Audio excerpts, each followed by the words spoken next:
Bismillahirrahmanirrahim. Assalamualaikum warahmatullahi wabarakatuh. Baik teman-teman yang dirahmati Allah SWT, malam ini kita akan bahas satu tema yang penting banget sebetulnya. Walaupun tema ini mungkin kalau dibaca sekilas tuh kayak apa sih gitu kan. Tapi sebetulnya ini adalah semacam kegelisahan yang sering muncul dalam diri kita. Saya pengen membuka dengan satu statement atau satu narasi. Tahu nggak apa beban yang paling berat dalam hidup kita? Apa? Jomblo? Seberat itukah? Apa? Dosa. Oke, apalagi? Beban yang paling berat dalam hidup kita. Hutang, pinjol. Apalagi beban yang paling berat dalam hidup kita? Diputusin tanpa sebab. Apalagi beban yang paling berat? Membuang kado-kado masa lalu. Menghapus foto-foto masa lalu. Apapun beban dalam hidup kita, ada satu beban yang paling ngeganggu kita, yang paling membebani kita, yang paling bikin kita tuh gak nyaman dan gak pernah bisa bahagia dalam hidup.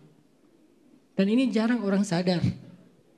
Beban itu adalah ragu kepada Allah. Kita semuanya mengaku orang yang yakin sama Allah. Tapi yakin dan ragu itu bukan urusan lisan. Tapi dia urusan hati. Sesungguhnya beban paling berat dalam hidup kita itu adalah ketika kita muncul ragu sama Allah. Dan itu adalah asal muasal sebab awal semua masalah dalam hidup kita. Dan kalau dibalik, sesungguhnya semua solusi dalam hidup kita itu berawal dari as-siqah billah. Percaya, yakin sama Allah. Semua solusi, semua kebaikan berawal dari as-siqah billah, percaya sama Allah. Dan semua masalah dalam hidup kita, mau masalah pribadi, masalah finansial, masalah karir, masalah hubungan, masalah rumah tangga, apapun masalah kita, itu tuh berawal dan yang paling bikin kita gak pernah nyaman menghadapinya adalah ragu kepada Allah. Karena betapa banyak orang yang diuji secara zahir oleh Allah, tetapi dia lebih bahagia daripada mereka yang diberikan nikmat zahir oleh Allah. Betapa banyak juga orang yang dikasih banyak limpahan nikmat dunia, tapi dia menjadi orang yang paling banyak berkeluh kesah, bahkan menyesali hidupnya ketimbang orang yang hidupnya sederhana. Kenapa? Karena masalah yakin dan ragu. Ragu tentang Allah itu baik banget. Ragu Allah itu dengar gak doa kita? Ragu Allah itu nolongin kita gak sih? Ragu Allah itu adil gak sih? Ragu Allah itu kuasa gak sih? Padahal dalam sifat 20 yang wajib kita yakini tentang sifat wajib Allah itu ada kudrat, iradat. Ini dua aja coba saya ambil highlight dikit. Kudrat itu artinya dalam konteks anak muda ya, Allah itu mampu banget nolongin kita. Iradat artinya Allah itu mau banget nolongin kita. Jadi bukan hanya maha kuasa dan maha berkehendak, tapi dalam terjemahan praktis, kudrat Allah tuh mampu banget nolongin kita. Ala kulli syai'in qadir, bisa apa aja, gak ada yang gak bisa. Tapi kita kadang ragu, itulah awal dari masalah hidup kita. Iradat, Allah tuh mau banget kok nolongin kita. Allah tuh mau banget menyayangi kita, Allah tuh mau banget membantu kita, membersamai kita, mau banget. Karena itu sifat wajib bagi Allah, mau Allah tuh. Tapi kita ragu. Sehingga muncullah pertanyaan-pertanyaan yang berasal dari keraguan. Kenapa Allah menciptakan saya seperti ini? Kenapa Allah gak adil sama saya? Apa maunya Allah? Kurang apa lagi dari saya? Bla bla bla. Pertanyaan-pertanyaan yang meragukan keadilan Allah. Yang meragukan rahmannya Allah. Meragukan rahimnya Allah. Meragukan kemuliaan sifat-sifat jalalnya Allah subhanahu wa ta'ala. Sifat-sifat jamalnya Allah subhanahu wa ta'ala. Itu semuanya hal yang kadang ada di dalam hati kita. Kalau dalam bahasa Al-Quran itu wama qadarullaha haqqa qadrih. Mereka enggak memuliakan, mengagungkan Allah dengan yang selayaknya mereka agungkan dan muliakan. Walaupun lisan kita bilang amanna billah wa bil yaumil akhir, tapi kata Allah fi qulubihim marad, hatinya masih ragu. Marad di dalam ayat itu adalah raib, ragu. Walaupun dia bilang wa minan nasi man yaqulu amanna billahi wa bil yaumil akhir. Kata Allah, wa ma hum bimu'minin. Pertanyaannya, kenapa?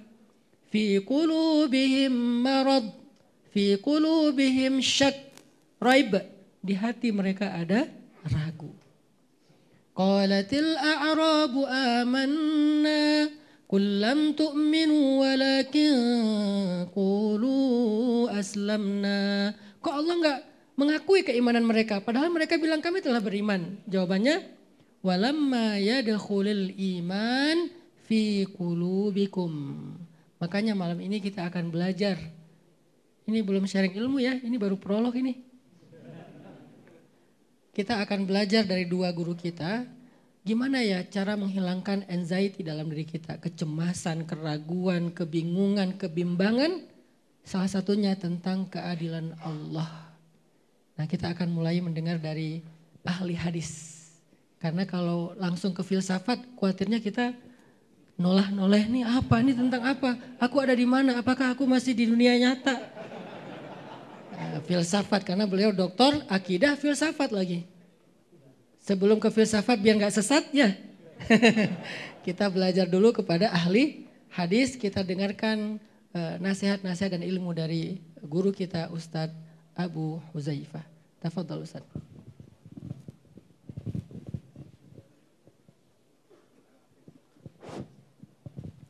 Bismillahirrahmanirrahim. Bismillahirrahmanirrahim. Assalamualaikum warahmatullahi wabarakatuh. Alhamdulillahilladzi allafa baina qulubina fa asbahna bi ni'matihi ikhwana. Wa nusalli wa nusallimu ala safwati khalqillah salatan wa salaman yantadhimu fi silkihim asy-syarif aluhul abrar wa sahbuhul akhyar wa ba'du. طبتم وطاب ممشاكم وسعيكم وتبوأتم من الجنة منزلا سبحانك لا علم لنا إلا ما علمتنا إنك أنت العليم الحكيم. Yang sama-sama kita muliakan guru kita bersama Al-Ustadz Al-Fadil Ustadz Hanan At-Taqi hafizahullahu ta'ala wa ra'ahu wa saddada khutahu. Mudah-mudahan selalu dalam naungan taufik dan hidayah Allah subhanahu wa ta'ala. Amin. Kemudian kepada guru kita yang berhadir juga Dr. Amri Fatmi LCMA. Tadi sudah dikenalkan oleh Ustadz Hanan dan beliau juga sudah sering hadir ke sini. Insyaallah salah seorang guru kita yang mampu memberikan pencerahan dalam urusan tauhid dan kajian pemikiran atau kajian filsafat. Kemudian juga berhadir sahabat kami, kebetulan beliau duduk di bawah, mohon maaf, Dr. Edi Syahputra LCMA, juga alumni dari Al-Azhar University, pakar di bidang nahwu saraf, grammar bahasa Arab. Insyaallah mudah-mudahan nanti bisa kita semua belajar dari beliau minimal tentang bahasa Arab dari dasar. Baik, jazakumullah khairan yang pertama atas undangan dan kesempatan yang diberikan. Tema kita malam ini dalam pandangan saya secara pribadi berat. Ini ditulis Allah apa maumu? Allah apa maumu? Di mana keadilan Allah? Jika itu yang terlintas di benak kita, dan itu wajar. Karena memang manusia ini diberikan pikiran dan terus akan berpikir. Cuma kita ingin agar pikiran-pikiran tersebut tetap sesuai dengan koridor-koridor ilahi. Jadi diberikan akal untuk berpikir, tapi tetap harus ada batasan-batasan dan rambu-rambunya. Nah, di sanalah pentingnya ilmu agar kita nanti tidak terjerumus. Bahkan yang sudah pintar sekalipun terkadang nanti bisa terjerumus. Terus saya teringat pesan salah seorang guru kita di Al-Azhar, ya kan, ketika menceritakan tentang firman Allah yang pertama yang diturunkan oleh Allah Subhanahu wa taala, Iqra bismi rabbikal ladzi khalaq, khalaqal insana min 'alaq, Iqra wa rabbukal akram, alladzi 'allama bil qalam, 'allamal insana ma lam ya'lam.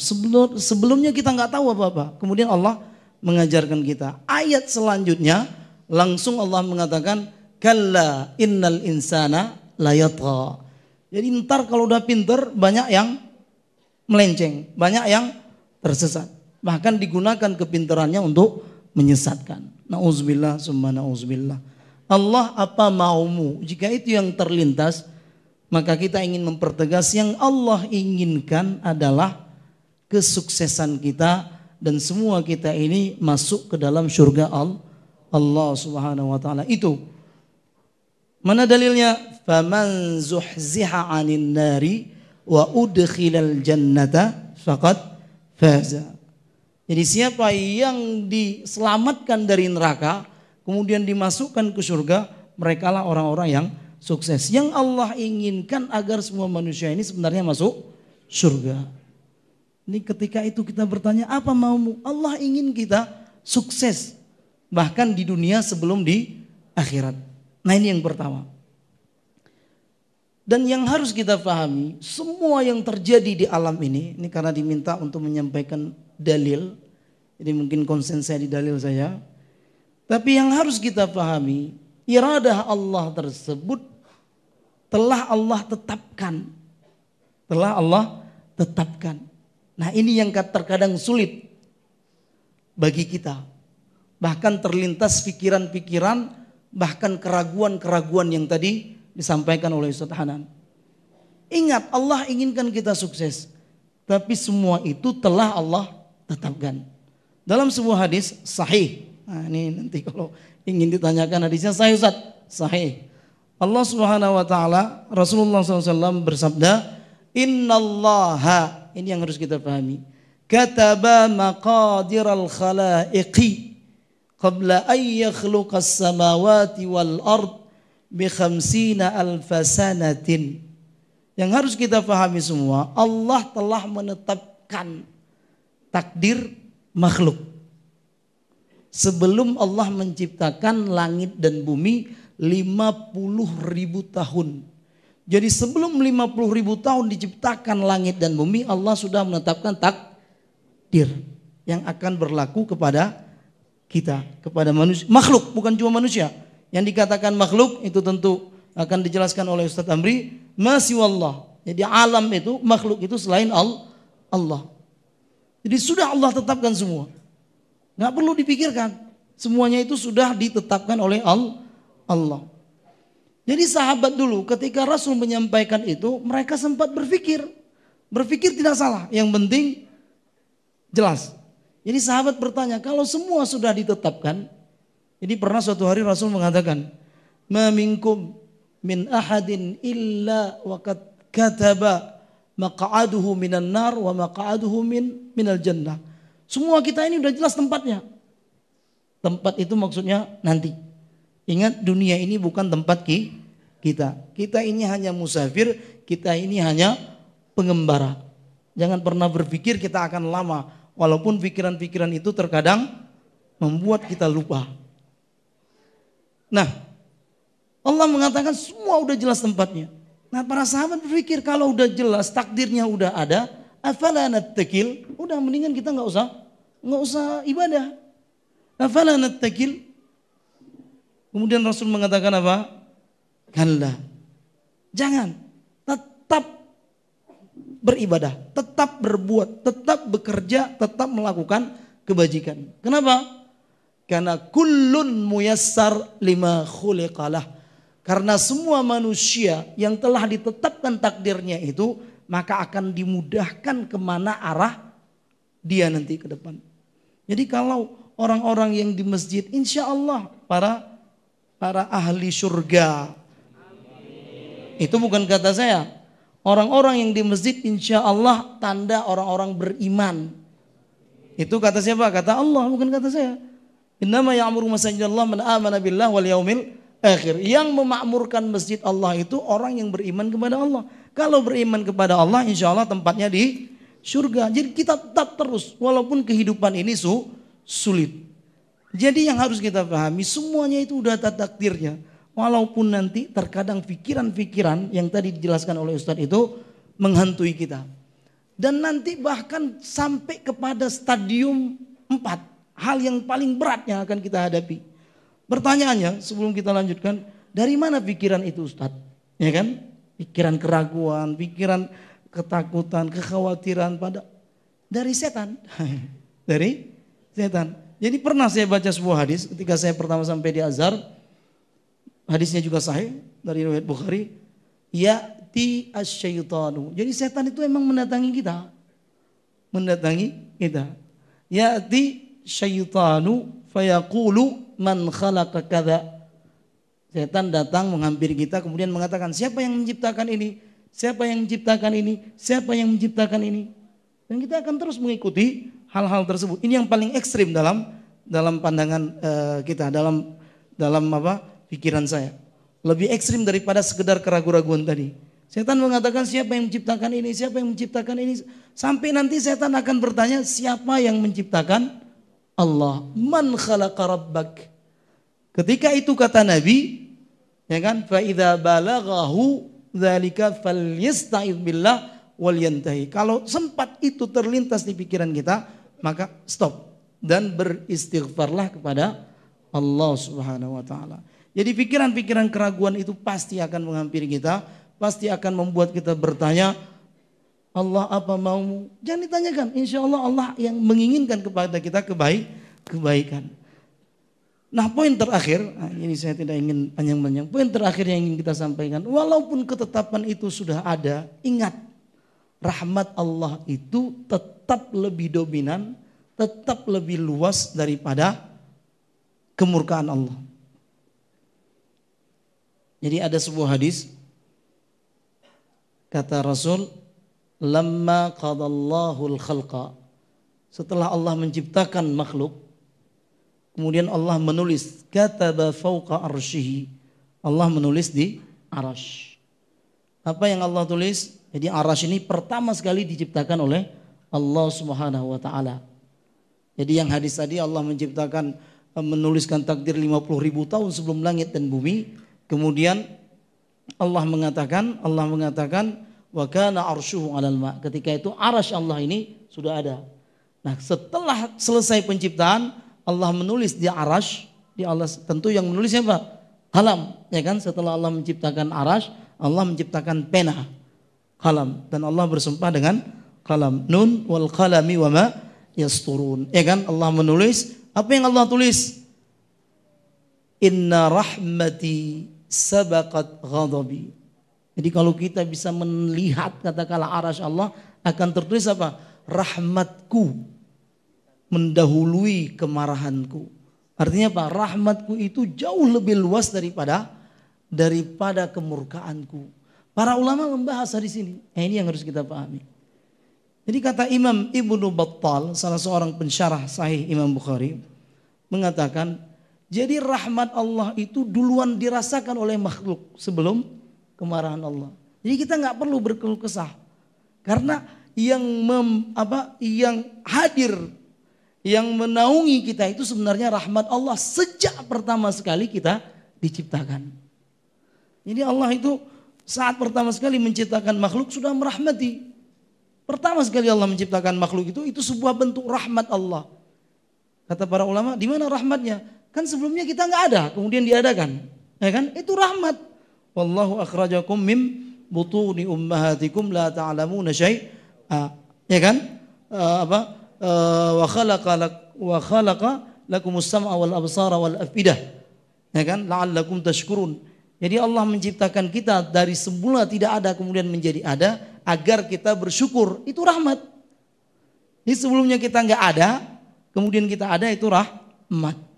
Kemudian di dalam rahim ibu kita, itu juga rahmat. Apa buktinya? Allah berikan rahmat untuk ibu kita.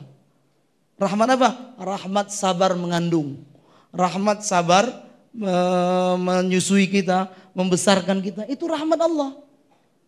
Bahkan kata para ulama, non muslim sekalipun yang tidak beragama Islam juga mendapatkan rahmat Allah yang begitu banyak. Jadi rahmat Allah itu lebih luas daripada kemarahan Allah. Kalau hidup kita katakanlah kita merasa Allah tidak adil sama kita, ya kan? Dan ini sering pikiran-pikiran seperti itu, seperti judul malam ini. Itu satu hal yang biasa, tapi segera beristighfar kepada Allah karena itu adalah murni daripada setan. Walaupun sesuatu yang telah ditetapkan itu tidak kita sukai. Kan ada itu, asa an tuhibbu syai'a wa huwa kurhul lakum wa asa an takruhu syai'a wa huwa syarrul lakum. Ya kan? Yang tidak kamu sukai itu sebenarnya kebaikan untukmu. Yang kamu sukai itu sebenarnya tidak diinginkan oleh Allah Subhanahu wa taala. Jadi ini yang perlu menjadi bahan renungan bagi kita. Rahmat Allah itu begitu luas. Walaupun mungkin kita tidak merasakannya, kita tidak menghadirkan hal tersebut dalam kehidupan kita. Ini yang penting untuk kita pahami agar nanti pikiran-pikiran yang katakanlah tidak sesuai tersebut bisa segera terkonter. Dan itu semuanya dari setan, la'natullah alaihi. Ini yang harus kita pahami. Jadi mudah-mudahan beberapa firman Allah, jadi begitu banyak, wasi'at rahmati kulla syai', Allah telah mempertegas. Allah sekarang jika ditanyakan apakah Allah Maha Adil? Ya iyalah, Allah saja menamakan dirinya al-adlu. Allah pasti akan menempatkan segala sesuatu pada tempatnya. Jadi sungguh sangat naif jika hal tersebut sempat terlintas pada pikiran makhluk. Jadi mudah-mudahan lewat pertemuan kita malam ini kita bisa semakin memperkuat iman kita yang telah kita ikrarkan sejak kita berada dalam rahim ibu kita. Kemudian di saat kita hadir ke muka bumi ini, kita mengatakan amantu billah wa malaikatihi wa rusulihi. Ini beriman, kemudian apa? Wa kutubihi wal yaumil akhir wal qada syarrihi wa khairihi. Dan kata para ulama yang paling sulit dalam 6 rukun iman itu adalah beriman kepada qadar. Ya kan? Mungkin kita merasakan hal tersebut. Ingat, jika kita sukses pada iman tersebut, maka insya Allah kita akan sukses dalam kehidupan yang singkat ini. Demikian mungkin sedikit prolog dari kami. Jazakumullah khairan. Assalamualaikum warahmatullahi wabarakatuh. Waalaikumsalam warahmatullahi wabarakatuh. Masya Allah ya, padat sekali ya. Mau disyarah lagi? Satu kalimat itu kalau disyarah jadi satu buku. Jadi Ustadz Abu Huzaifah itu mencoba untuk merangkum jawaban dari pertanyaan usil di dalam pikiran kita. Sebetulnya bukan pikiran kita sih, pikiran yang bikin judul nih. Entah siapa nih yang bikin judul nih? Setan. Ini yang usil nih yang bikin judul nih, tim kreatif nih. Jangan-jangan dia lagi galau. Ya Allah, apa maumu kok aku kayak gini gitu kan. Ya Allah, apa maumu kok apa yang aku pengenin gak dapet. Ya Allah, apa maumu kenapa aku jadi susah. Apa maumu dibalik semua peristiwa, apa maumu. Dirangkum dari sekian banyak buku hadis, Sahih Bukhari, Sahih Muslim dan segala macam. Buku syarah, jadilah seperti barusan 20 menit kurang. Kalau kalian pengen lebih jelas lagi, belajar 18 tahun. Karena Ustadz Abu Huzaifah belajar 18 tahun, jadinya 20 menit. Masya Allah. Enak ya kita ya, tinggal dapat bagian 20 menit. Itu aja ada yang garuk-garuk. Padahal cuma 20 menit disuruh sabar. Mereka sabar 18 tahun. Kita 20 menit ada yang geleng-geleng. Ada yang mau bangun tapi aduh gak enak kejauhan, gak jadi bangun. Ya. Mau tahu jawabannya dari Allah langsung? Allah apa maumu? Coba kalian buka deh. Al-Quran surat An-Nisa ayat 28. Ketika kita nanya nih, jawabannya langsung dari Allah. Allah, apa sih maumu? Kata Allah, yuridullah, Allah pengen. Yuridullahu an yukhaffifa ankum wa khuliqal insanu dha'ifa. Allah, apa sih maumu? Allah pengen mudahin kalian. Allah pengen ringanin kalian. Karena kalian memang diciptakan sebagai makhluk yang lemah. Mananya yang diringanin? Ada yang kita tahu, ada yang kita nggak tahu atau nggak sadar. Karena kalau dikasih semua yang kita pengenin, sebetulnya bisa jadi itu memberatkan kita. Pengen punya suami kayak Jungkook.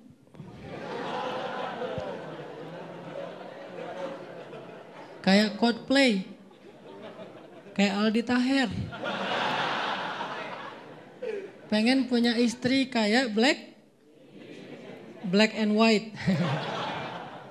Atasnya white, bawahnya black. Itu makhluk apa sih itu? Ternyata begitu dikasih, ngeluh. Banyak yang kayak gitu.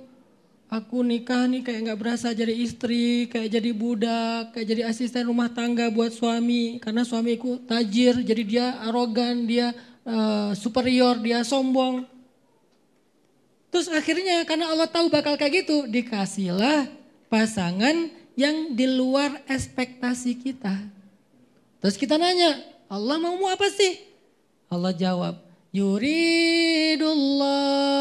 Allah pengen.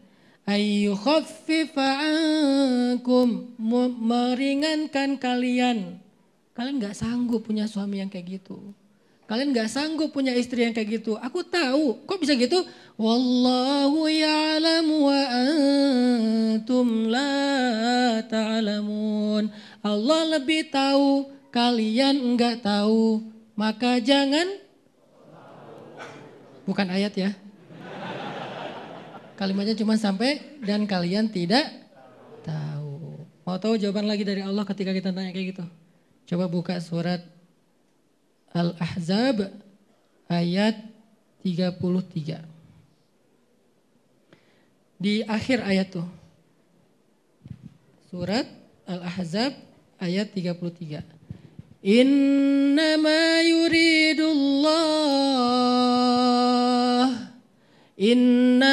yuridullahu liyudhiba ankumur rijs.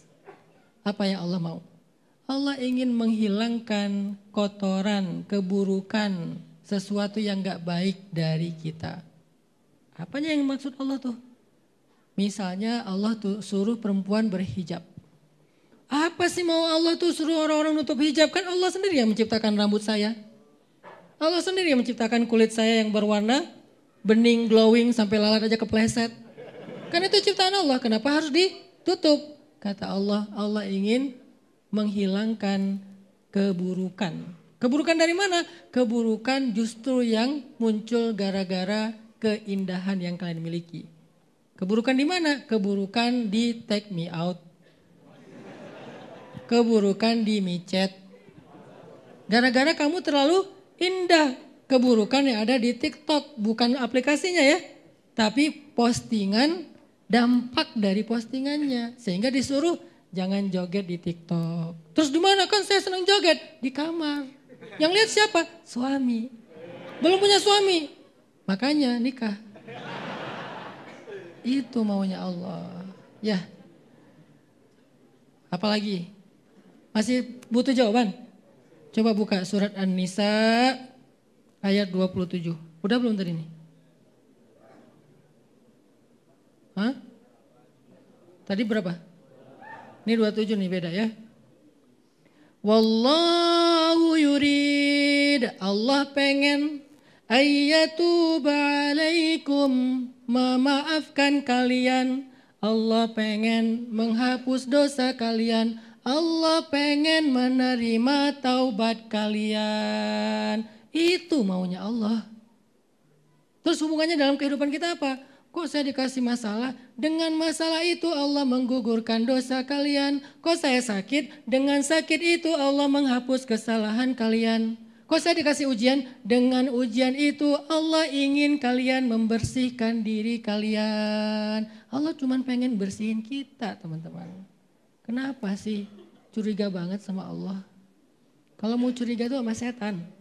Kerjaan setan nih. Gitu. Tapi kayak kata Ustadz Abu Huzaifah, dari mana muncul kalimat itu atau pertanyaan itu? Dari tim kreatif. Bukan setan, dari tim kreatif. Oke, nanti diirit lagi ya jawaban dari Allahnya ya. Sekarang kita akan dengar versi yang lebih dahsyat lagi dalam bab akidah nih. Saya cuman lempar-lempar masalah aja, nanti yang menyelesaikan ahlinya. Gimana cara kita mengimani kalimat-kalimat yang Allah tadi jawab? Allah bilang begini, terus nanti muncul lagi. Beneran? Dari mana tuh? Setan lagi. Nah, gimana kita memahami ini? Bagaimana cara kita memahami biar Allah itu di hati kita tuh nggak sereknya, nggak mempertanyakan keadilan Allah? Akan dijawab oleh Ustadz Dr. Amri Fatmi dari Kajian Akidah. Tafadhal Ustadz.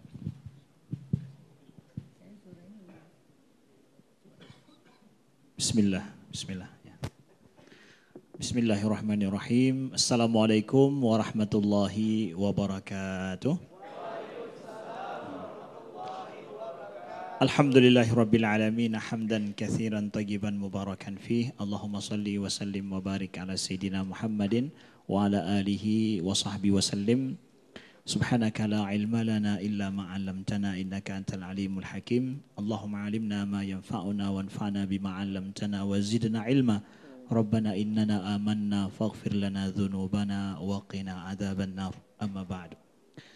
Yang kita muliakan guru kita Ustadz Hanan Ataki yang dengan sebab beliau Allah jadikan kita pada malam ini ngumpul bersama, zikir bersama, dan juga alhamdulillah kita nimba ilmu bersama.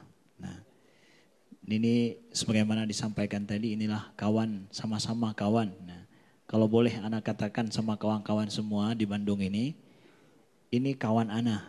Mana kawan antum? Ya, show me your friend. This is my friend. Ya, ini kawan saya.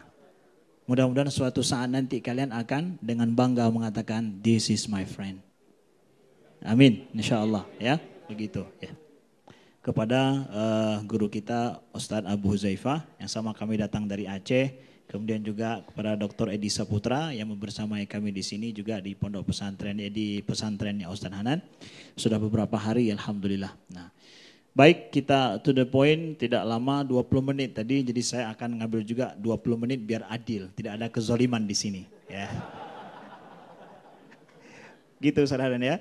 Insyaallah. Nah, tadi sebenarnya Ustadz Hanan sudah banyak menjawab. Apa maumu ya Allah? Ustadz Hanan telah menjawab dengan banyak ayat. Nah, maka saya coba untuk kita mungkin mudah-mudahan lebih menjelaskan lagi secara logika apa yang mungkin yang dibisikkan oleh syaitan, baik syaitan itu yang nggak nampak atau yang nampak, ya, atau ngerasa diri sedih.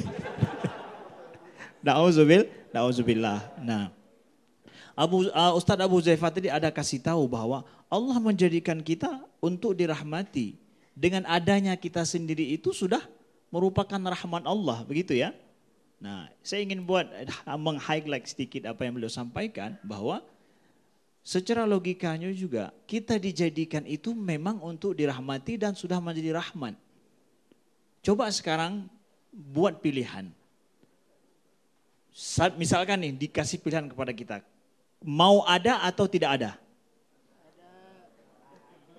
Ya, jangan lihat siapa dirimu hari ini, tapi kalau misalkan disuruh pilih mau ada atau tiada, mau ketiadaan atau keadaan? Keadaan. Karena logika dan jiwa manusia mengatakan ketiadaan itu mengerikan dan menakutkan. Ya kan?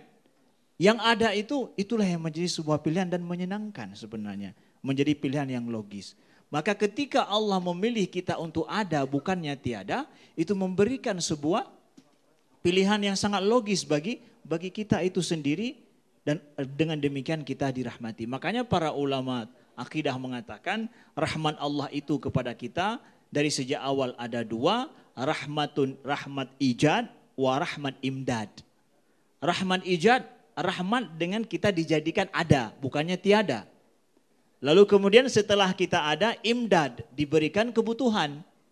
Itu rahmat, setiap kita butuh apa aja, itu Allah berikan. Itu imdad. Dari sejak awal ada ijad, kemudian ada imdad. Itu dua bentuk daripada rahmat Allah Subhanahu wa taala. Nah, kemudian ya, mungkin kita pertanyakan apa yang disampaikan dalam pertemuan kita ini atau judul kita ya. Apakah kita boleh mempertanyakan apakah Allah zalim kalau seandainya keadilan enggak ada di dunia ini? Kan sering mengatakan bahwa enggak ada keadilan di dunia ini. Jadi zalim enggak Tuhan ya? Kalau seandainya keadilan itu tidak ada di bumi ini. Begitu banyak ketidakadilan yang terjadi dalam hidup. Bahkan kita maaf cakap ada di antara kita mungkin yang jadi korban ketidakadilan itu. Apakah Allah zalim? Maaf cakap dengan pertanyaan ini ya adalah untuk kita belajar apakah Allah zalim kalau seandainya keadilan itu tidak ada di bumi ini. Ya. Apakah zalim? Ya, mari kita lihat. Kalau seandainya terjadi kriminal di kota Bandung, bersalahkah para hakim? Para hakim bersalah enggak dengan terjadinya banyak kriminal di Bandung? Hah? Tidak salah. Yang salah kriminal sudah terjadi, masuk ke sidang mahkamah, enggak dihukum. Itu jadi masalah, hakimnya ini. Tapi terjadinya kriminal di Bandung, kita nggak langsung nyalahin hakim.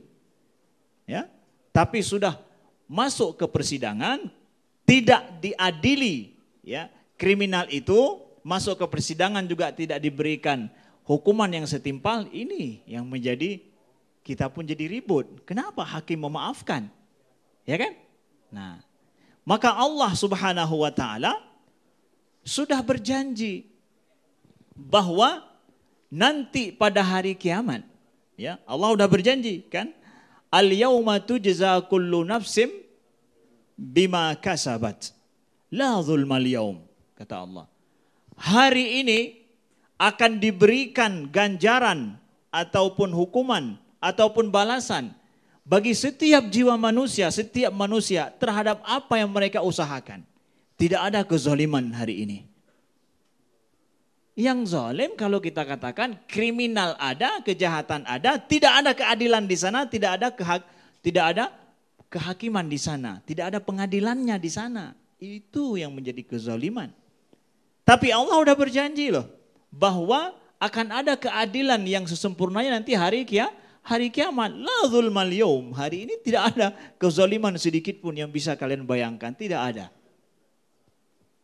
Jadi adik-adikku, kawan-kawanku yang dimuliakan Allah, ya, kalaulah ada menurut kita ketidakadilan yang terjadi di bumi ini, jangan sekali-kali menuduh Allah Subhanahu wa taala. Allah sediakan keadilan sebenar-benarnya nanti pada hari kiamat, tidak dibiarkan oleh Allah Subhanahu wa taala, ya. Kemudian Allah sampaikan kepada kita dalam hadis qudsi, inni haramtu zulma 'ala nafsi wa ja'altuhu bainakum muharrama fala tadzalamu. Kata Allah, aku telah mengharamkan zulm, kezaliman bagi diriku sendiri, pada diriku sendiri. Dan aku jadikan kezaliman itu adalah haram sesama kalian, maka jangan saling menzalimi. Ya. Allah katakan itu secara tegas di dalam hadis. Ya. Kan lawan daripada adil kan zalim ya. Ya. Lalu Allah katakan bahwa haram tu zulma ala nafsi. Aku mengharamkan untuk berbuat zalim bagi diriku sendiri. Allah bagi dirinya sendiri mengharamkan kezaliman. Padahal Allah kan suka-suka hati Allah lah. Allah mau buat zalim pada makhluknya sendiri nggak masalah. Mau dibuat apa aja kita nggak masalah pada Allah. Kenapa? Karena makhluknya diciptakan sendiri, sekehendaknya diperbuat ya nggak ada masalah. Tapi rahmat Allah, Allah jadikan kezaliman itu haram pada Allah, pada dirinya. Wa ja'altuhu bainakum muharrama, dan aku jadikan itu haram sesama kalian. Fala tadzalamu, jangan coba-coba saling menzalimi sesama kalian. Nah, lihat tuh. Allah ajarkan sebuah akidah yang kokoh di dalam Islam. Dirinya tidak berlaku zalim, padahal bisa aja, sah-sah aja dia berlaku zalim. Sah-sah aja secara logika. Ya suka-suka Allah, dia punya, dia miliki, dia ciptakan, dia semua. Tapi rahmat Allah diharamkan bagi dirinya. Lalu diharamkan sesama kita. Gitu. Ya. Jadi betapa sucinya Allah Subhanahu wa taala daripada perkiraan kita yang tidak layak. Nah, begitu kawan-kawan yang dimuliakan Allah. Lalu mungkin muncul pertanyaan dalam pada ini juga, ya. Ustadz, kenapa sih kalau memang gitu enggak diciptakan kita nih semua soleh, orang baik gitu ya? Nampaknya lebih adil sih begitu ya. Kenapa enggak diciptakan kita ini semua beriman semuanya, jadi orang soleh semuanya ya, jadi orang baik semuanya, mungkin akan lebih adil lah begitu. Lebih mudah bagi kita, lebih ringan bagi kita ya. Kita katakan bahwa bisa aja loh Allah jadikan kita ini semua dapat petunjuk, semua kita jadi orang soleh, semua kita jadi orang mukmin ya. Bisa aja, logika memberikan kemungkinan boleh aja, enggak ada salahnya. Dan ayat Al-Quran ternyata mengatakan juga demikian. Walau sya'allahu lahadan nasa jami'a. Kalau Allah berkehendak maka Allah akan berikan semua manusia itu petunjuknya. Secara dipaksa tapi ya. Kalau semua manusia mendapatkan petunjuk, ya, dijadikan semua secara ini, maka itu petunjuk secara paksaan. Pertanyaan sekarang, kalau disuruh pilih sama manusia secara bebas, kamu milih dipaksa atau mau milih sendiri? Terserah ya, dipaksa dapat petunjuk atau dipaksa dapat kekufuran, nauzubillah. Tapi secara basicnya, manusia secara fitrahnya mau bebas memilih atau mau dipaksa. Semua mengatakan apa? Mau bebas milih sendiri. Oke. Kalau begitu itu pilihanmu. Sekarang faman syaa'a falyu'min wa man syaa'a falyakfur. Maka sekarang kalau demikian silakan aku berikan pilihanmu. Man syaa'a falyu'min. Siapa yang berkehendak beriman, berimanlah. Wa man syaa'a falyakfur. Kalau dia berkehendak maka kufurlah. Aku berikan kebebasan yang engkau kehendaki. Jadi bicara tentang secara fitrah ternyata, ya Allah, ini rahmat Allah juga rupanya ada orang kafir ini, ya. Ya. Rahmat Allah juga ada orang kafir ini. Kenapa? Allah memberikan kebebasan kita memilih. Dan kalau disuruh pilih, gua pun akan milih yang bebas, nggak mau dipaksa-paksa. Kalau dipaksa-paksa, sakit rasanya kan. Begitu kan? Nah, jadi Allah berikan kemudahan itu, pilihan itu ada. Maka pada saat kita melihat ada kekufuran di sana, bagi kita yang beriman, wah nampak nih rahmat Allah ini, kebebasan, diberikan pilihan siapa aja bisa memilih sekehendak hatinya. Ya, sekehendak hatinya. Makanya seorang yang kufur itu sendiri kalau dipaksa, orang kafir ya, dipaksa kekufurannya itu enggak berlaku juga. Illa man ukriha wa qalbu mutmainnun bil iman, kata Allah. Tidak berdosa orang yang dipaksa menjadi kafir sedangkan hatinya tenang dengan iman. Ya, tapi yang menjadi masalah siapa? Illa man syaraha sadruhu kufran. Yang jadi masalah adalah dia yang menerima dengan lapang dada, mencari sendiri kekufuran itu. Nah, ini jadi masalah ini. Alaihi ghadabun, Allah akan murka kepada dia. Kenapa? Dia dengan sukarela dan dengan kehendak hati mati-matian membela kekufurannya, padahal keimanan atau hidayat sudah datang kepadanya. Ini jadi masalah. Oke, kalau begitu itu hasil pilihanmu. Hasil pilihanmu. Apa salahnya Allah? Nah, lalu lanjut lagi, setan akan membisikkan. Ustaz, ya kalau seandainya seorang itu kafir dia, ya, lalu kemudian dia akan disiksa, ya kan?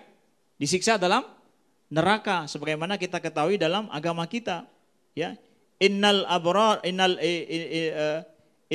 lafi na'im wa innal fujara lafi jahim, kata Allah. Sesungguhnya orang-orang baik itu dalam surga, wa innal fujara lafi jahim, para kriminalis, pendosa, penjahat yang enggak mau bertaubat, enggak mau untuk menerima hidayah Allah, lafi jahim, maka pasti dia akan dalam neraka.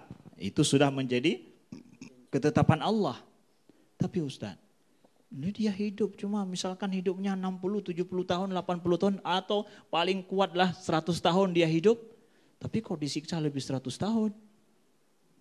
Oke lah dia milih kufur gitu ya. Kok disiksa sampai 100 tahun lebih? Bahkan kekal dalam neraka. Adil enggak itu? Ya?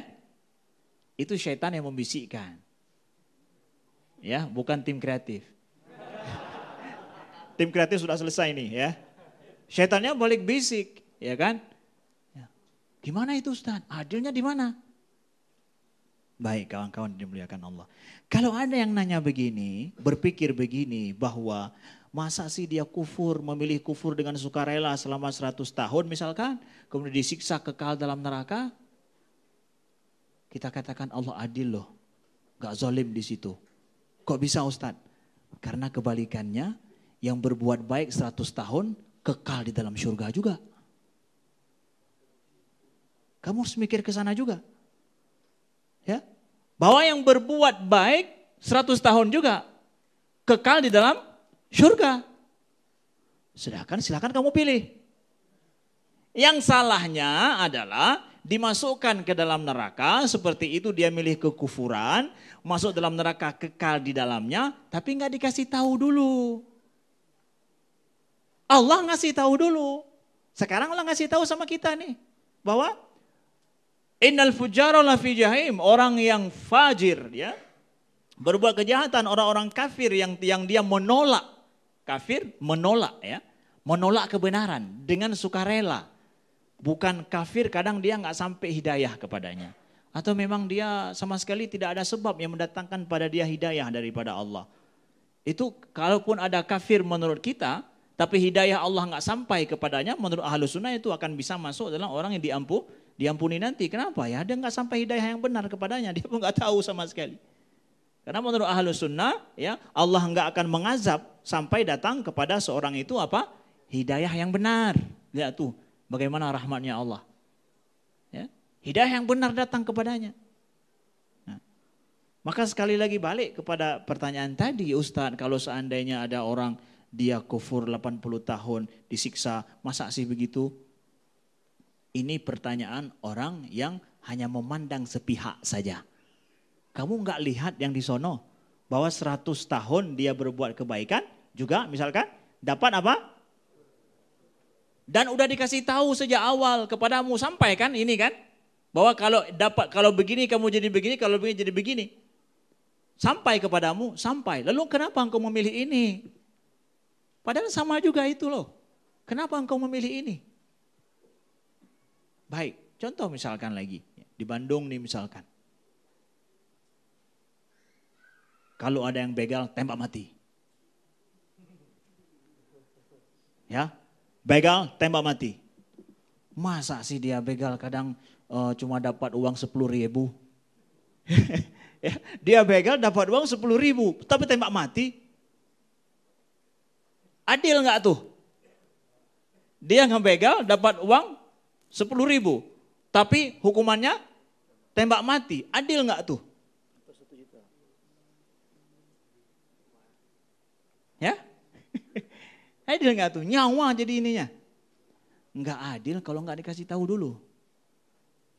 Tapi kalau udah dikasih tahu, keluar daripada wali kota Bandung misalkan. Siapa yang membegal? Apa aja, mau dapat uang, nggak dapat, tembak mati di tempat. Semua orang Bandung tahu, masih dia buat juga, tembak. Adil nggak tuh? Adil, udah dikasih tahu. Kamu udah tahu nggak hukumnya ini? Tahu. Kenapa kamu buat juga? Ya, adil dong. Allah juga begitu. Allah sampaikan dalam Al-Quran semua konsekuensi yang bisa kamu ambil. Allah, aku nggak sampai kepada Al-Quran itu. Oke, engkau diampuni. Tuh lihat. Ya Allah, masa aku hidup nggak ada yang sampaikan itu padaku. Engkau diampuni. Kalau begitu engkau diampuni. Ya, orang-orang yang kufur mungkin hari ini, kafir dia hari ini, nggak sampai kepada hidayah yang benar, diampuni oleh Allah nanti. Termasuk ahlu fatrah menurut ahlu sunnah. Nah itu kawan-kawan yang dimuliakan Allah. Pas 20 menit saya nggak akan melewatinya.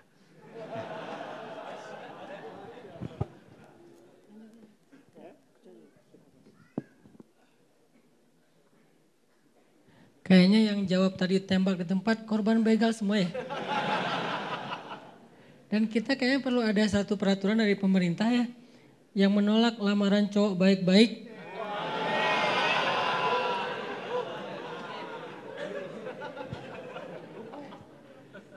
Didoakan. Kok tembak di tempat ya.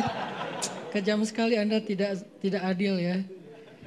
Masya Allah, ada 2 poin yang relevan ya, yang kita dengar dari 2 guru kita. Dari Ustadz Abu Huzaifah kita mendengar bahwa Allah mau apa? Aku tuh pengen sayang sama kamu. Bahasa Ustadz Abu Huzaifah tadi, rahmat Allah itu mendahului marah. Apa sih Allah maumu? Aku sayang sama kamu. Allah tuh romantis loh sama kita. Cuman kita menerjemahkannya kadang-kadang dengan bahasa yang formal. Begitu kita ulik dikit dengan bahasa sehari-hari, bahasa chat kita di Japri. Oh ternyata Allah tuh romantis ya. Allah bilang aku sayang sama kamu, aku gak pernah marah. Aku lebih sayang loh daripada marah. Jadi kamu kayak misalnya bikin salah, aku sayang sama kamu, aku maafin ya. Enggak mau dimaafin, ya aku azab ya.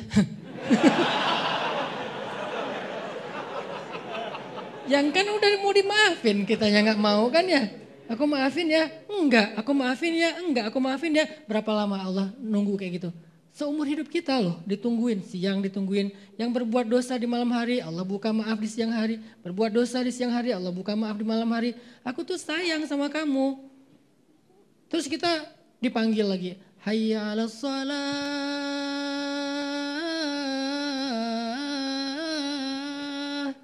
Pengen niru Ustadz Bilal tapi gak sampai nafasnya. Allah panggil, terus kita reject pakai bantal. Taruh bantal di kuping kita ya. Artinya emang salah siapa coba sekarang? Yang butuh siapa? Kita yang butuh Allah, tapi Allah yang manggil kita. Kita butuh, tapi orang kaya yang nelpon kita. Kamu butuh pinjaman? Coba bayangin. Kebayang gak sih siapa yang baik? Kita lagi... Aduh, ini belum bisa bayar uang kontrakan nih, bentar lagi sama si ibu kos mau diusir. Ya kalau ibu kosnya baik mau angkat jadi anak kan mending ya, mau diusir. Aduh gimana ya, aku gak punya pilihan dan segala macam. Tiba-tiba datang teman kita, kamu udah bayar kontrakan?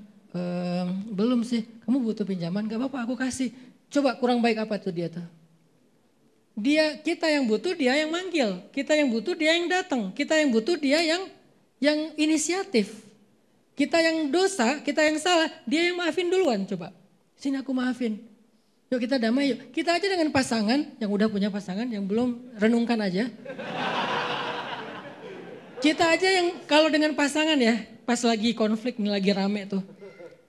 Biasanya gimana cara islahnya? Kan semuanya nunggu kan? Dia aja duluan. Apalagi istri, tapi wajar sih.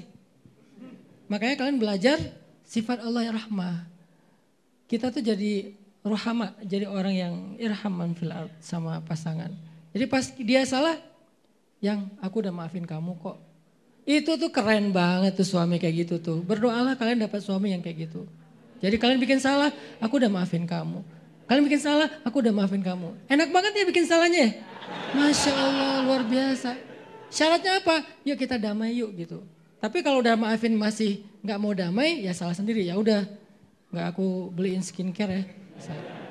Artinya orangnya baik banget kalau bisa kayak gitu. Allah lebih dahsyat dari itu. Itu apa yang disampaikan Ustadz Abu Huzaifah tadi, rahmat.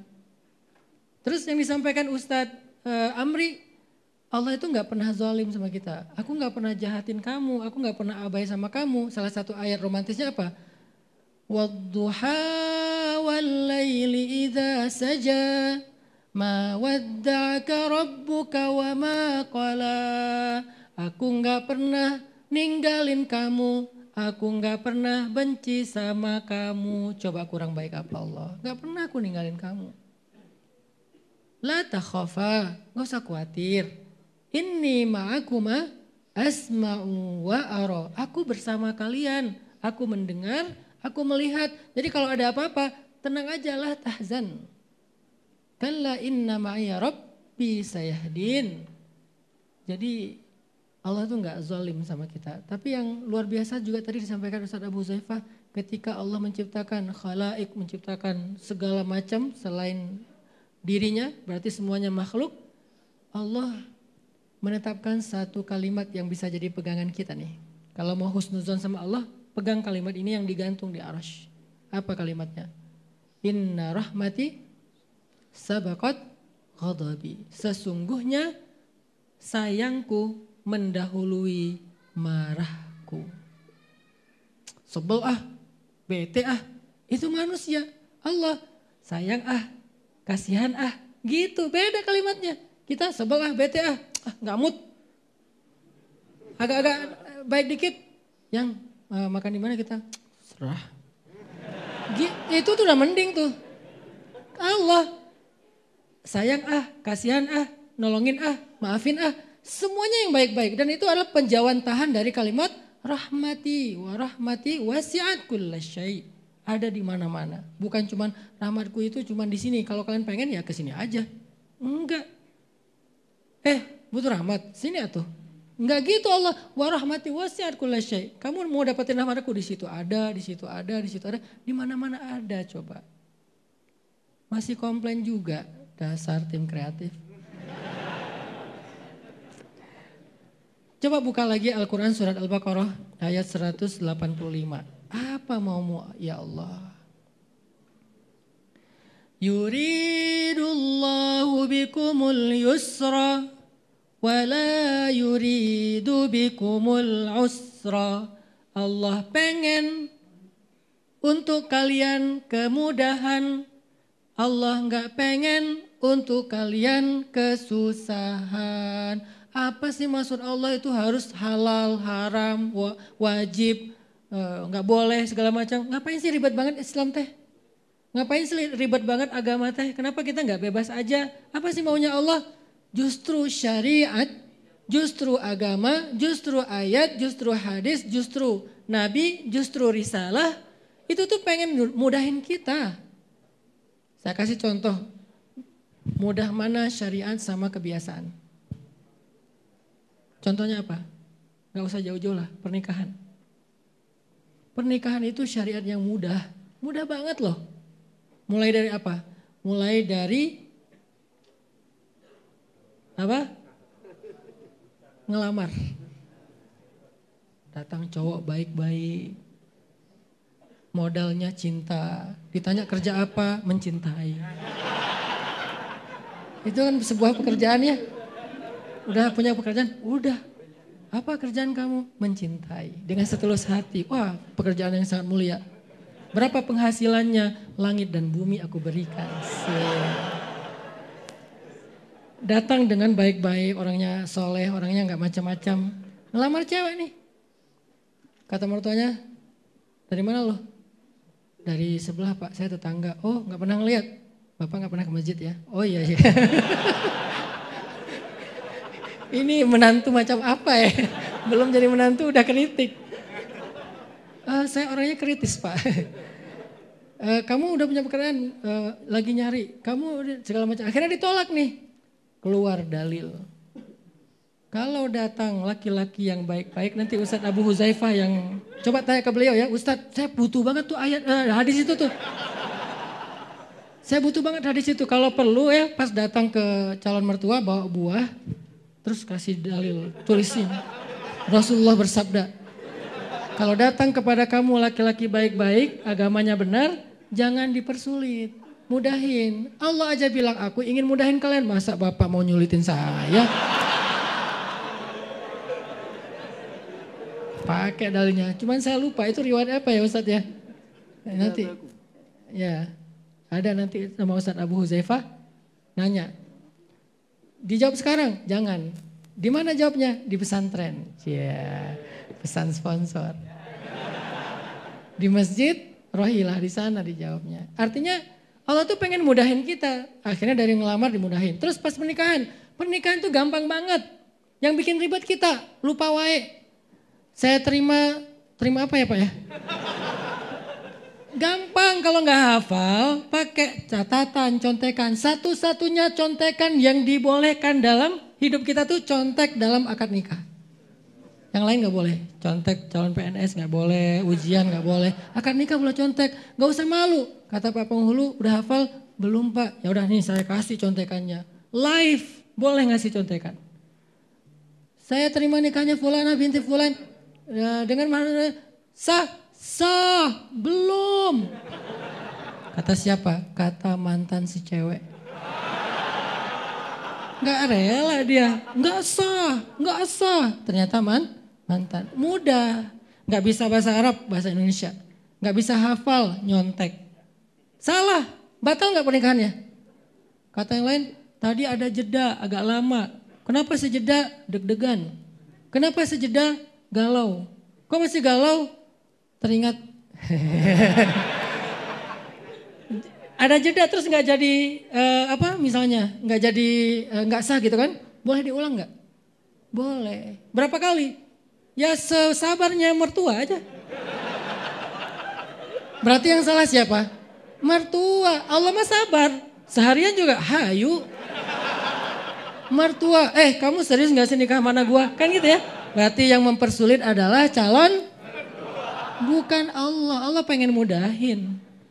Akad nikahnya mudah. Udah nikah, segalanya mudah. Ceweknya ngambek, pas suaminya pulang, pintu kamar dikunci. Dalil.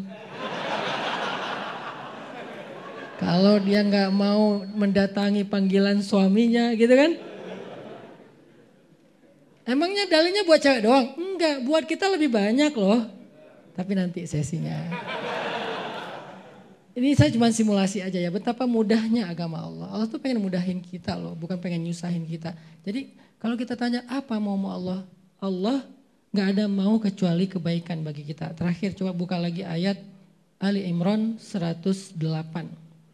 Ini yang disampaikan Ustadz Amri tadi. Ali Imran 108. Wa mallahu yuridu zulman lil alamin. Allah nggak pengen menzolimi semua makhluknya, nggak pengen banget. Sehingga kalau muncul rasa ragu kepada Allah, coba jawab dengan jawaban Allah langsung. Apa maunya Allah?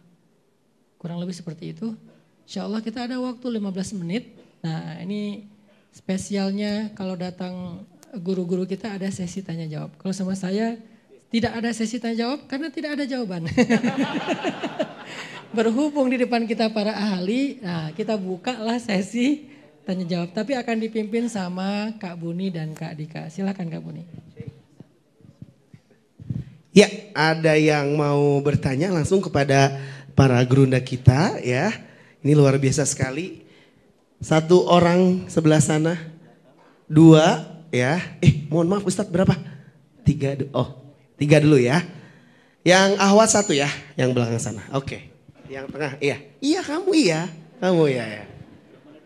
Yang ini dulu, yang tengah ini. Silakan. Boleh berdiri namanya, dari mana dan pertanyaannya. Ini spesial banget nih kalau Ustadz Han udah bersama dengan sahabat beliau ini diberikan waktu kesempatan untuk bertanya langsung kepada ahlinya ya, Masya Allah luar biasa. Yang ini, yang pakai baju abu dik, boleh berdiri? Iya. Tes.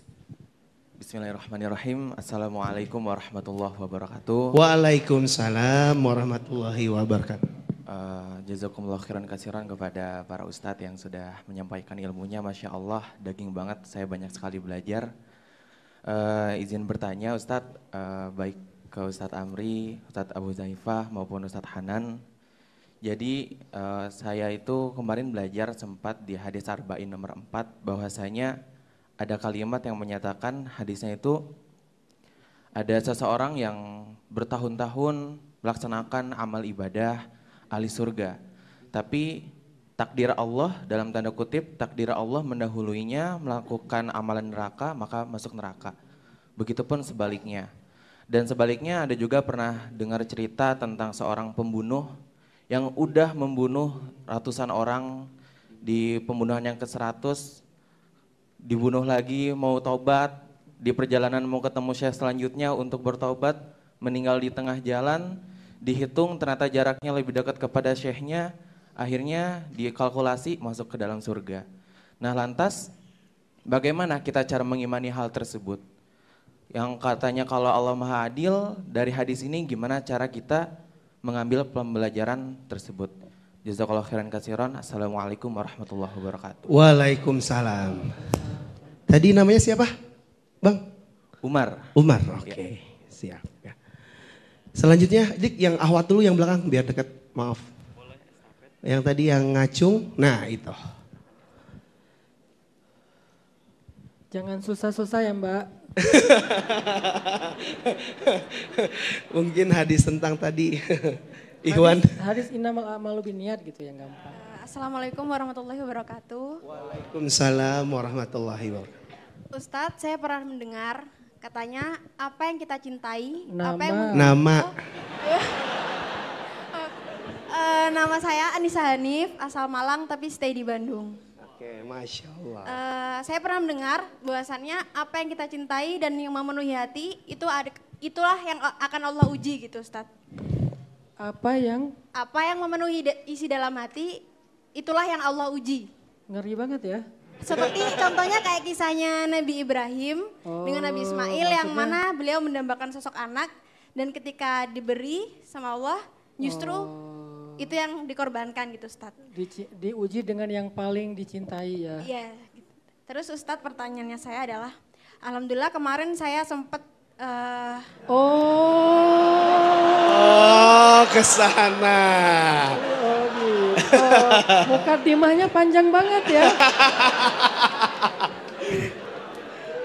Oke, kita dengar Mbak Nisa, gimana cerita Mbak Nisa? Ustadz, ada satu yang membuat saya juga, dulu saya pernah memimpikan Mesir. Saya berjuang 4 tahun, kemudian ketika saya sudah mendapatkan semuanya, beasiswa, dukungan orang tua dan sebagainya, saya tidak mendapatkan kesempatan itu. Akhirnya saya pindah ke kampus seni yang mana itu 180 derajat berbeda dengan jurusan keislaman. Yeah. Ketika saya sudah di kampus seni, justru Allah mendatangkan keajaiban yang mana saya keterima di Al-Azhar. Insya Allah. Sekarang sudah keterima, tapi Ustadz ketika itu datang, saya seakan ragu dan bahkan saya ingin tidak mengambil itu. Apakah saya termasuk orang yang tidak adil dalam rahmat Allah dan bahkan zolim kepada Allah dan banyak orang yang memimpikan di posisi saya sekarang, gitu Ustadz. Mungkin ada seseorang di sana kali ya. Jadi Masya Allah. kok balik ke sana. Oke, ditampung pertanyaannya Mbak Nisa. Insya Allah udah dipahami. Nanti dijawab sama Ustadz. Satu lagi ya Ustadz, izin ya, 3 Tadi mana yang ngacung sih? Nah. Nama dan pertanyaan. Berdiri. Assalamualaikum warahmatullahi wabarakatuh. Nama saya Hadis di Fajri. Boleh agak jauh dikit mic-nya? Oh, itu karena dekat itu ya? Izin bertanya Ustadz. Saya pernah baca yaitu kitab Syarhus Sunnah Al-Muzani. Di situ membahas tentang pembahasannya itu apakah Allah menghendaki suatu keburukan. Nah, di situ dibahas bahwasanya Allah menghendaki suatu keburukan gitu. Nah, tapi secara iradah kauniyah dan juga iradah syariah. Menghendaki secara iradah kauniyah tapi tidak secara iradah syariah. Nah, bentar, kalian baca subtitle di bawah ya. Nah, jadi yang saya mau tanyakan adalah apa yang dimaksud dengan tadi iradah Allah menghendaki keburukan itu secara iradah kauniyah tapi tidak secara iradah syariah. Siapa tadi namanya? Hadis. Hadis ya. Masya Allah.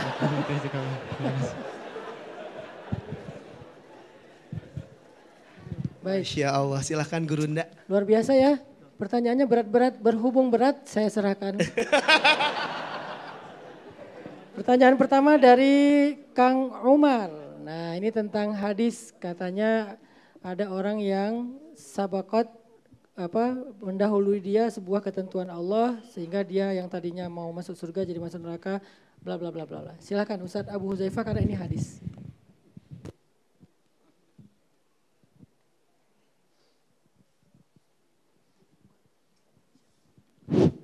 Bismillahirrahmanirrahim. Jadi pertanyaannya tidak perlu saya ulang karena waktu sangat singkat. Bagaimana cara kita memahami katakanlah ketentuan tersebut, ya kan? Ada yang hampir masuk surga, kemudian tiba-tiba dia ditakdirkan ke neraka. Ada yang hampir masuk neraka, kemudian ditakdirkan ke surga. Bahkan dalam hadis itu dikatakan ketika jarak dia dengan surga sudah 1 jengkal, tiba-tiba terjerumus ke dalam neraka.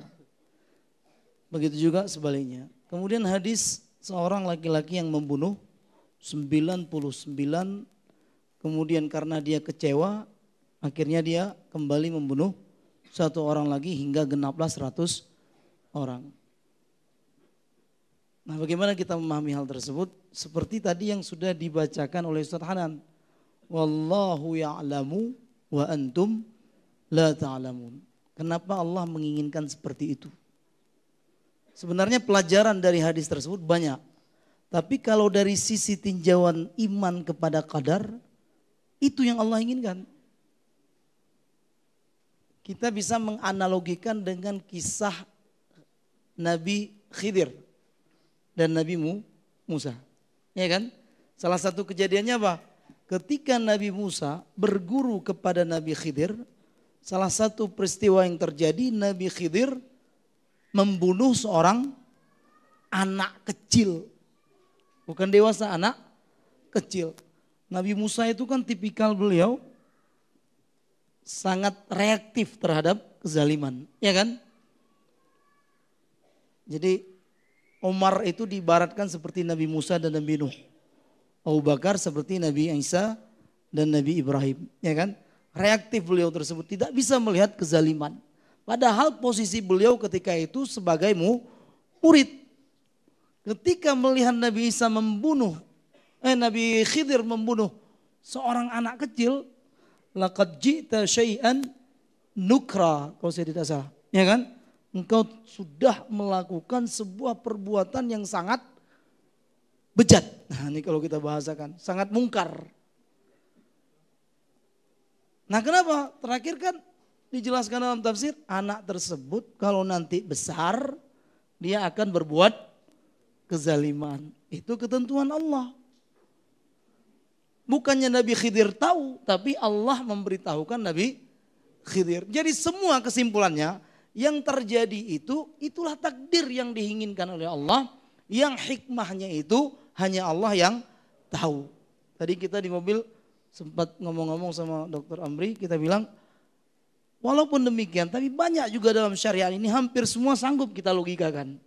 Jadi singkatnya pasti, nah ini yang pasti yang terjadi itu ada hikmahnya. Gitu aja biar mudah. Walaupun kita tidak sanggup menganalogikan, mengakalkan katakanlah, tapi serahkan saja kepada Allah dan itulah bukti keislaman kita. Muslim itu kan artinya berserah diri, ya kan?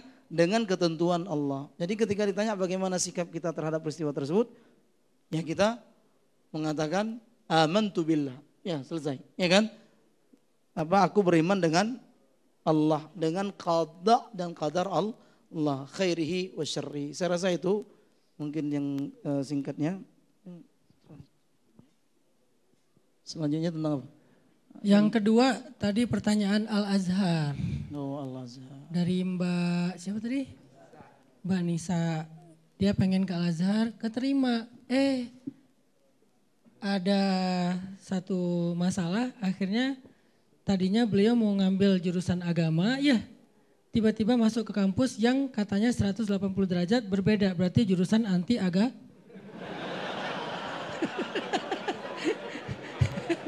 Enggak bercanda. Kan 180 derajatnya berarti kan kebalikannya ya. Enggak, maksudnya mungkin jurusan umum ya. Terus keterima lagi. Galau. Saya tahu kenapa galau. Biar berangkatnya bareng. Jangan berangkat sendiri. Itu jawaban tanpa ilmu. Kita dengarkan jawaban dengan ilmu dari Ustadz Dr. Amri Fatmi. Silakan Ustadz. Dia yang galau, aku pula yang jawab. Baik Manisa, ya. Baik, tadi saya tambahkan sedikit dari apa yang disampaikan oleh Ustadz Abu Hudzaifah. Bagus sekali beliau sampaikan tentang hadis nomor 4 dari Arba'in Nawawi ya. Yang lebih kurang makna secara umum hadis itu secara singkat adalah Nabi bersumpah bahwa salah seorang di antara kalian dia berbuat dengan amalan ahli syurga, maka didahului oleh takdir atau kitab Allah. Dia berbuat fa'amila amalan ahli nar, dia berbuat dengan amalan ahli neraka, akhirnya dia mati masuk neraka. Begitu juga salah seorang di antara kalian dia berbuat dengan amalan ahli neraka, kemudian sudah mendahului takdir Allah, lalu dia berbuat dengan amalan ahli syurga, mati masuk syurga. Gimana itu Ustaz? Ya. Nah baik, jadi Ustaz Abu Hudzaifah sudah jelaskan, itu ada hikmahnya, takdirnya kita imani seperti itu. Ya. Itu adalah memang mauqif kita, sikap kita terhadap itu dari awal. Lalu mungkin kalau kita ingin ambil hikmahnya dari sini, dari hadis ini, ada syarahan para ulama di bidang akidah yang menjelaskan masalah hadis ini. Di situ seorang yang melakukan amalan ahli neraka dari sejak awal mungkin masa hidupnya panjang, lalu kemudian dia berbuat amalan ahli syurga, lalu akhirnya mati masuk syurga. Ada ulama yang mengatakan bahwa, dalam ulama akidah mengatakan bahwa tuh yang nampak sama kita bahwa selama ini dia berbuat amalan ahli neraka. Maka ketika di akhir hayatnya baru nampak sama kita kalau dia berbuat ternyata aman ahli syurga, selama ini nggak nampak. Maka akhirnya meninggallah dia sebagaimana dia selama ini telah berjuang, Allah nampakkan dengan takdirnya meninggal masuk syurga. Begitu juga orang yang berbuat dengan amalan ahli syurga yang nampak selama ini dalam hidupnya. Ternyata yang nampak sama kita begitu, aslinya bukan begitu. Dia berbuat amalan ahli neraka, di akhir hidupnya baru nampak semuanya. Allah tampakkan semuanya. Berbalik pikiran kita dan terang benderang sama kita, oh ternyata selama ini bukan begitu. Berbuat dia amalan ahli neraka, masuk dia ke dalam neraka. Karena memang selama ini aslinya begitu. Ada ulama yang menjelaskan seperti itu. Ya. Jadi di antara hikmahnya juga bahwa kalau kita ingin berbuat sesuatu, Allah tidak akan zalim sama kita. Apa yang sedari awal kita istiqomah terhadap itu, maka insya Allah sampai akhir dia akan seperti itu. Jangan gara-gara hadis ini lalu kita ragu-ragu. Kalau begitu ya udahlah, sekehendak Tuhan, dari artian bahwa ya kalau mau mati dalam ini takdir begini kita akan juga begitu kok. Nggak usah diusahakan sekarang. Enggak begitu. Justru hadis ini menunjukkan pada kita betapa bahwa akhirnya nanti asli itu akan nampak. Maka hati-hatilah. Nah begitu ya. Selanjutnya masalah udah ada kesempatan pergi ke Al-Azhar nih. Ya. Galau untuk ngambil. Kalau nggak ngambil merasa nggak adil mungkin ya. Orang lain nunggu-nunggu masa dia nggak ambil. Ya begitu ya. Nah baik. Kalau dia ambil, ini hak dia untuk mengambil itu. Hak itu boleh diambil, boleh tidak diambil. Kembali kepada pertimbangan apa yang terbaik bagi kita saat ini. Bagi dirimu saat ini apa yang terbaik bagi dirimu. Maka pertimbangan ini nantinya akan yang kamu siap ambil konsekuensinya. Kalau seandainya memang yang ditunggu-tunggu telah datang dan ini yang terbaik menurutmu, siap untuk pergi ke luar negeri jauh dari orang tua selama 5 tahun, 4 tahun misalkan, dan siap dengan kondisi di sana, maka ambil itu dengan konsekuensi, insya Allah berdoa kepada Allah dan bertawakal kepada Allah. Fa'idha azamta fatawakkal ala Allah. Tapi melihat kondisi ini, musyawarah dengan keluarga, musyawarah dengan si dia juga, ya. Misalkan, ya, bahwa enggaklah ke Mesir, cukup sudah di sini aja, merasa sudah ada prospek terbaik di sini yang nampak ke depan, musyawarah dengan guru-guru juga, udah siap ambil konsekuensinya maka ambillah itu yang terbaik bagi dirimu, itu silahkan dipertimbangkan. Ini hakmu, tidak menzalimi orang lain kok. Ya, kalau engkau ambil hak dirimu, enggak menzalimi orang lain. Nah begitu. Mungkin Ustaz Hanan bisa menambahkan yang model-model seperti ini insya Allah nanti. Saya berarti spesialis galau. Jawabannya buka aja surat Al-Baqarah 216. Ada di sisi sebelah kiri atas.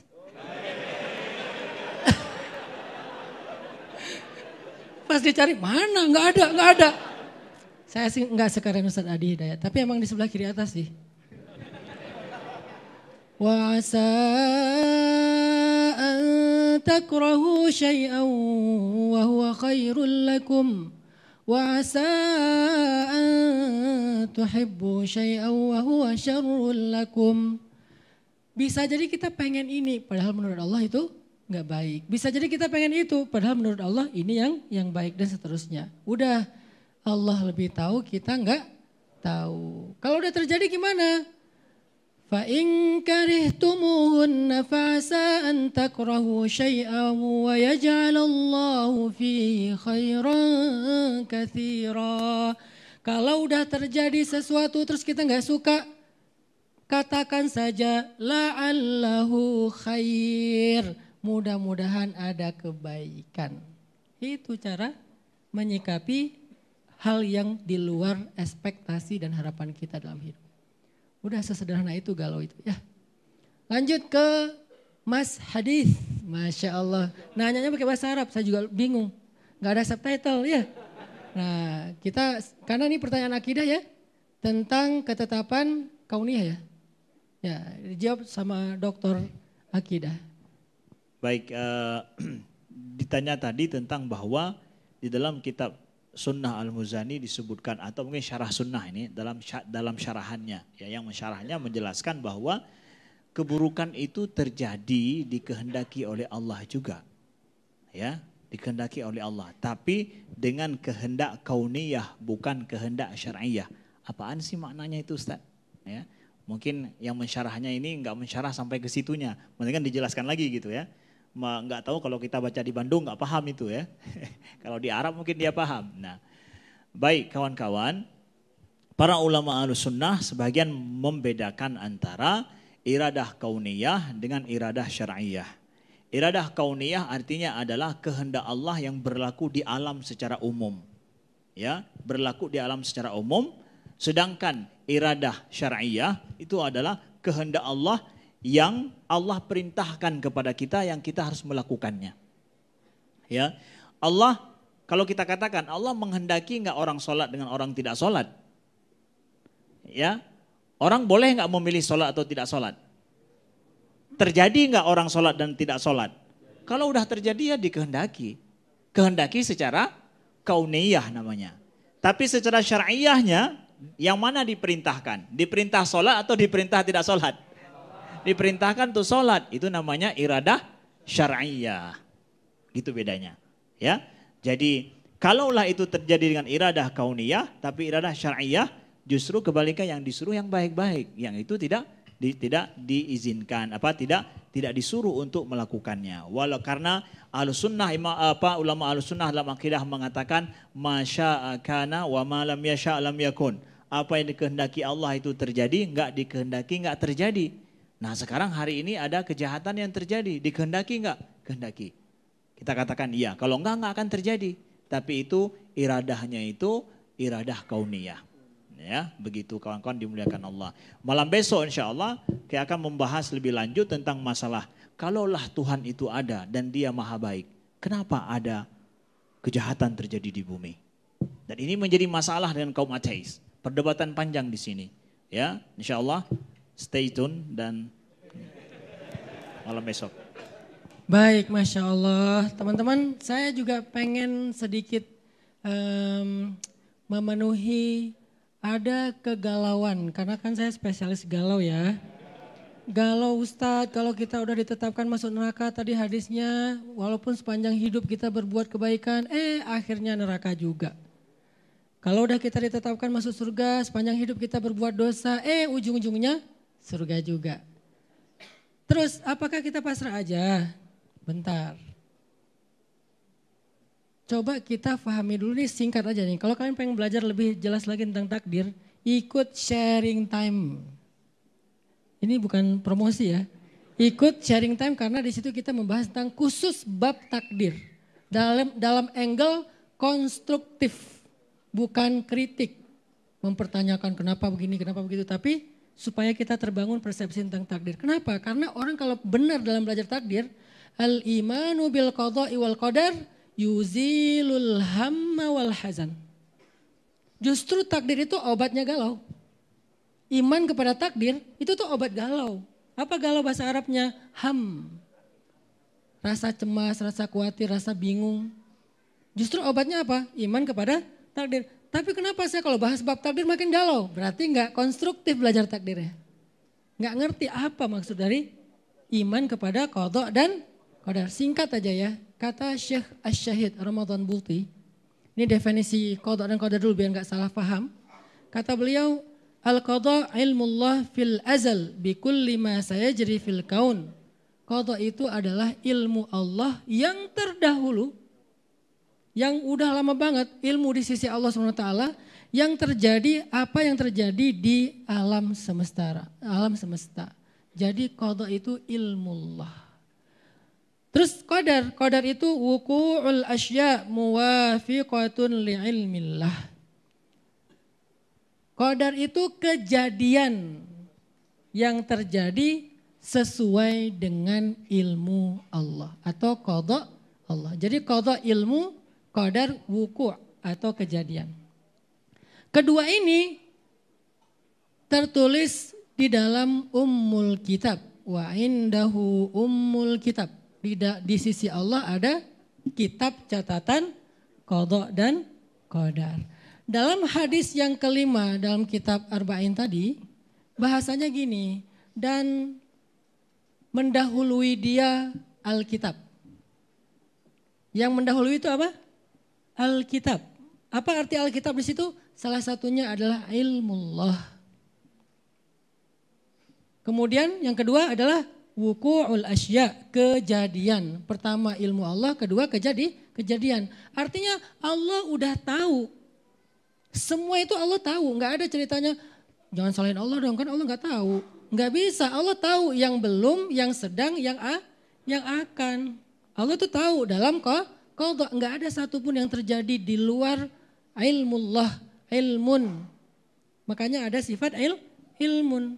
Dan nggak ada yang terjadi tanpa ada iradah Allah, tanpa ada kudrat Allah. Nah sekarang kan kita makin bingung ya, sama ya. Ustaz kalau gitu Allah tahu dong kita mau masuk neraka, kok dibiarin? Bentar, kan belum selesai. Makanya bahas bab takdir itu nggak bisa sebentar, ikut sharing time. Gimana cara biar kita paham lebih? Ini saya ringkas saja ya, nanti kita bahas lebih panjang. Saya ringkas. Allah Subhanahu wa taala berfirman. Ar-Ra'du ayat 39. Enggak tahu sebelah mana. Cek aja. Ar-Ra'du ayat 39. Yamhullahu ma yasha'u wa yuthbit wa 'indahu ummul kitab. Allah menghapus apa yang Allah kehendaki dan menetapkan. Dan di sisi Allah ada catatan kitab tentang itu. Maksudnya apa di sini? Memang tafsirannya banyak. Ada yang menghapus dosa, ada yang menghapus syariat yaitu nasikh mansukh.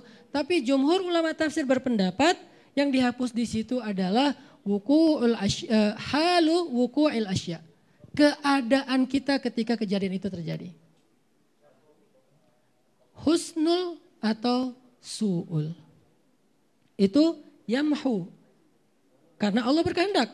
Sehingga dari ayat ini muncullah doa dari dua ulamanya sahabat yaitu Umar dan Abdullah bin Mas'ud. Apa doanya? Allahumma in kunta katabtani min ahli syaqawah famhini waktubni min ahli sa'adah fa innaka tamhu ma tasha wa tuthbit wa indaka ummul kitab. Ya Allah, jika engkau mencatat ya kitab ya, termasuk orang ahli yang celaka, sengsara dan segala macam, hapuslah ya Allah, catatlah aku termasuk orang yang bahagia, beruntung, surga segala macam, sesungguhnya engkau menghapus apa yang engkau kehendaki dan menetapkan, dan di sisimulah ummul kitab. Tapi semua yang dicatat, dihapus, ditetapkan itu ada di dalam qada'illah, ilmu Allah, iradah Allah, kudrah Allah. Maka cara yang paling baik adalah la yaruddul qada' illa du'a. Banyakin doa makanya. Makanya Umar tuh kan, memang kamu pikir saya akan kayak gini sampai akhir hayat saya? Kata orang yang sebelahnya, kamu beruntung ya, kamu beruntung. Belum tentu, makanya saya masih minta sama Allah, ya Allah, ya Allah, ya Allah. Jangan kegeeran. Kira-kira surga saya gimana ya? Jangan gitu. Orang mukmin itu di dalam surah Al-Mu'minun, walladzina yu'tuna ma atau wa qulubuhum wajilah. Mereka udah banyak beramal tapi hatinya masih takut.